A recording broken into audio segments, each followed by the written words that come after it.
துரோகம். வாழ்க்கையில துரோகத்தை அனுபவிச்சிருக்கீங்களா?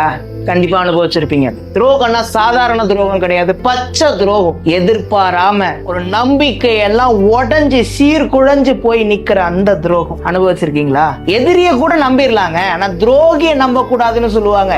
எதிரி தூரமா தான் இருப்பான், ஆனா அந்த துரோகி பக்கத்திலேயே இருப்பான். கூடவே இருந்து, கூடவே பழகி, கூடவே நம்பிக்கையை உருவாக்கி ஒரு நாள் ஒரு பச்சை துரோகத்தை பண்ணி உனக்கான குழிய வெட்டிட்டு போயிட்டே இருப்பான். மனுஷனா இருந்து சக மனுஷன் மேல ஒரு நம்பிக்கையை வைக்கிறது ஒரு குத்தமா?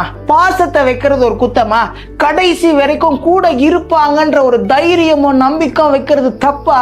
தப்புதான் வாழ்க்கையில நிரூபிக்கிறது தான் இந்த துரோகம். அதெல்லாம் பட்டாதான் புரியும்னு சொல்லுவாங்கல்ல, அந்த மாதிரி வாழ்க்கையில இந்த துரோகத்தை அனுபவிச்சாதான் சார் நம்ம எல்லாம் திருந்துவோம். அதனால மிருகங்களை கூட நம்பிடலாம், என்ன மிருகம் எப்போ எப்படி பண்ணுன்றது தெரியும், ஆனா அந்த மனுஷன் மட்டும் எப்படி என்ன பண்ணுவான்றது தெரியாது. அதனால மனுஷனை நம்பாதீங்கன்னு சொல்லுவாங்க. எப்ப அந்த மனுஷன் துரோகம் பண்றது சகஜமான விஷயம் தான், அது பெரிய விஷயம்லாம் கிடையாது அப்படின்னு நம்ம எடுத்துக்கிட்டா கூட அதை ஏத்துக்க முடியலங்க.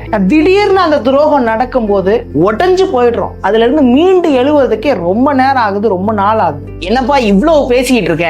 மனுஷன் துரோகம் பண்றது சாதாரண விஷயம் தான், அது சகஜம், அதுக்கெல்லாம் இவ்வளவு பேசாத நீங்க சொன்னா கூட இந்த துரோகத்தை அந்த நொடியில ஏத்துக்க முடியல.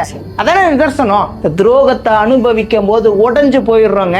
சாதாரணமா சொல்லிட்டாலும் அதை அனுபவிக்கிறவங்களுக்கு தான் அந்த வழி தெரியும், ஆனா பட்டாதான் தெரியும்ன்ற மாதிரி அந்த துரோகத்தை எல்லாம் அனுபவிச்சு முடிச்சுட்டு அழுது ரொம்ப வருத்தப்பட்டு எல்லாம் முடிஞ்ச பிறகு மீண்டு எழும்போது ஒரு சிறந்த மனிதனா எல்லா புரிதலோடையும் எழுறோம். எல்லாத்துக்கும் தயாரா இருங்க. வாழ்க்கையில யாரையும் பெருசா நம்பிராதீங்க. துரோகமே பண்ணா கூட ஒரு நல்ல பாடத்தை கத்து கொடுத்து தான் எல்லாம் வெளியே போறாங்க. வாழ்க்கையில எல்லாமே பாடமா எடுத்துக்கிட்டு முன்னேறிக்கிட்டே இருங்க. நல்லதே நடக்கும். மகிழ்ச்சியா இருங்க.